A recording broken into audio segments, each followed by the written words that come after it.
Is that a trick question? This man was a bona fide scrub. Bona fide scrub. This dude, I believe he's a bona fide superstar right now. Right. Oh, well, of course, it's all about winning, baby. Alrighty, on to the MVP market, the one that I'm sure everyone is keen to listen to. But we'll get into the top 5 in the market. We have Luka Doncic at $5.50, Giannis Antetokounmpo at $7. Jeez, if he wins another MVP this season, oh my God, like his stature in the game is going to go to, if it's not already at an unreal level. If it's not already, yeah. Joel Embiid at $8.50, Kevin Durant at $8.50, Steph Curry at $8.50. What do you like here, Lee? Well, none of those. I've gone really big. None of... Ooh, geez, we've got some value. It's just tasty. I like it. Right. Let me just sit in my chair and look forward to this. Down. Put your seatbelt on. So I will preface, a lot of mine has been process of elimination. I've looked at every player on super teams and just thought, nah, just ruled them out. Not only because they're stacked the teams, but secondly because they're not going to care about the regular season. So number 3, I've got... Can I ask a question? Can I just ask a question before you go? Are you classifying the Milwaukee Bucks as a super team, and that's why you've taken Giannis out? Yeah, honestly, with Middleton and Holiday. Okay, all right, interesting. And Bobby Portis, remember? And Bobby Portis.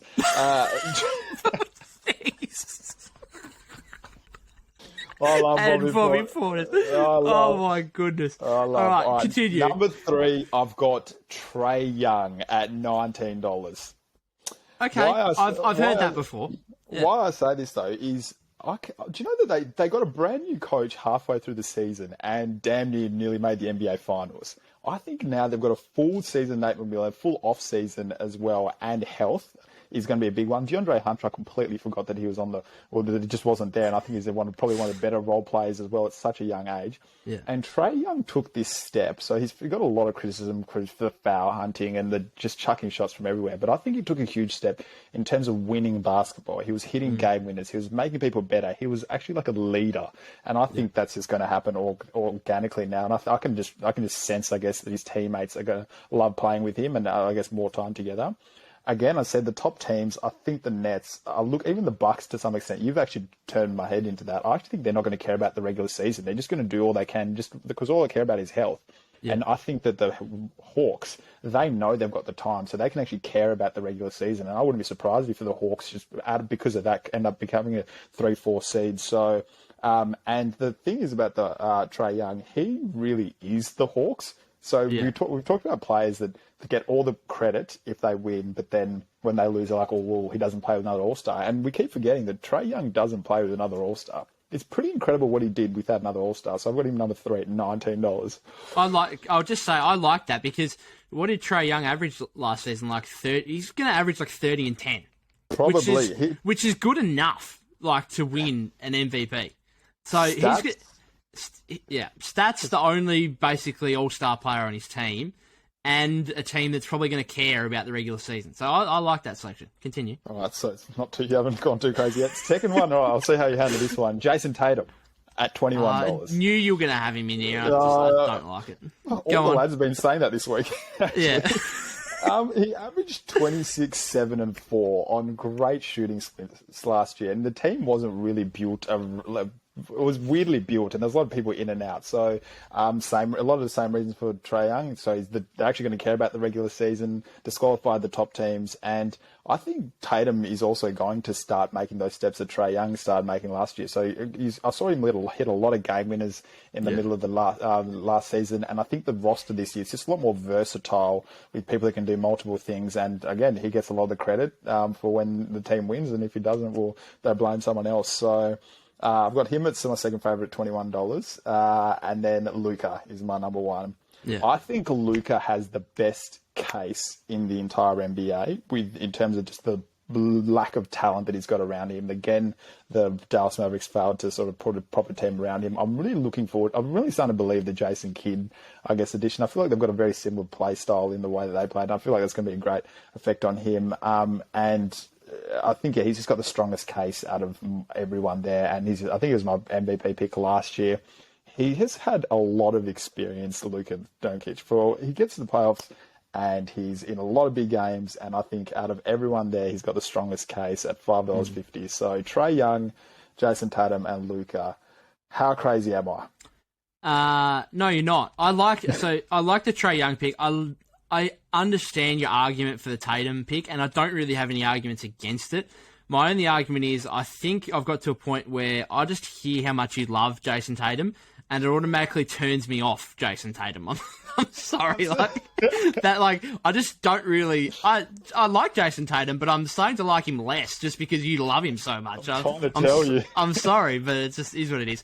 And Luka's the favourite for a reason, I think, for everything you just discussed. Is a lack of, again, it's like the Trae Young thing. It's, a lack of another All-Star on his team. Who knows if Porzingis can ever reach that level again? Who knows?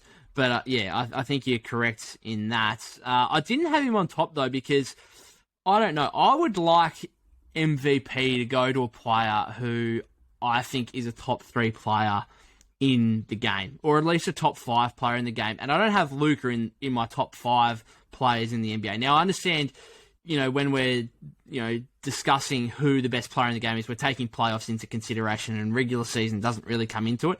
But I'd still like the MVP to come from a top 5 player in the league. So I had Luka in my top 3, and I think understandably he's the favourite. But I don't have him in my top 5 players in the NBA, so I don't want to pick him, kind of thing. Does that make sense? I see what you're getting at. I just don't want to pick him because I don't think he's a top 5 player in the league. Like, I understand why he's favourite, but that's just me kind of hating the rules around it, I guess, kind of thing, and how it's selected, maybe. I don't know. But KD was second for me at 850. I just think he's, along with Giannis, I have them two as right now currently the best 2 players in the NBA. And I still think KD's got something to prove after, obviously losing to the Bucks last season. My only worry is, as you say, Kyrie and James Harden, and not necessarily having the responsibility of some of those other guys in the market. There'll be nights that he takes off because, they just say, hey, KD, Kevin, you can have the night off. We'll let Harden and Kyrie tackle things tonight. And we've got other guys like Millsap and Aldridge and Patty Mills coming off the bench. So there's such a stacked roster that Kevin Durant can just have nights off and not play. And maybe he only plays 60 of the 82 regular season games or something like that. But I just think he, along with Giannis, is, I'd say Kevin Durant, my pick would probably be that Kevin Durant is the best player in the NBA. So if you're the best player in the NBA, I've got to have you in my top 3 somewhere. And third of all, I kind of have this because I think there's a storyline around it. And we know a lot of these awards... They are big on that, yes. They're just storyline based.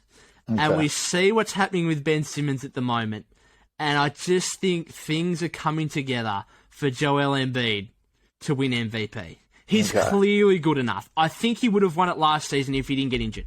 And that's very fair. That's always the big thing with Joel Embiid, is you can pencil him in to basically miss 10, 15 games, basically on rest more than anything. Yeah. And then if he gets injured, there's games on top of that. He might miss 20, 30 games. And if that happens, he's out of it. I understand that. But I'm going off the fact he was going to win it before he got injured last season. I'm going off the fact there's even more responsibility on him now that Ben Simmons isn't there. I just think he's got to carry that team now. And I think he can. I think he can carry that team, put up 30 and 12 at a minimum probably, be a really good defensive presence as well, which I think sometimes gets overlooked from an MVP standpoint. We always look at how good the numbers are offensively. You're talking about Trae Young and how good he is offensively. Well, Trae Young can't play defense, and that comes into it to me. So Embiid can probably be a top 5 defender in the league. He can be a top 3, top 2 offensive player in the league, if not the best offensive player in the league. I just think the storyline around Simmons and everything that's playing out there, I just like, it's set up for Joel Embiid to win MVP, I think.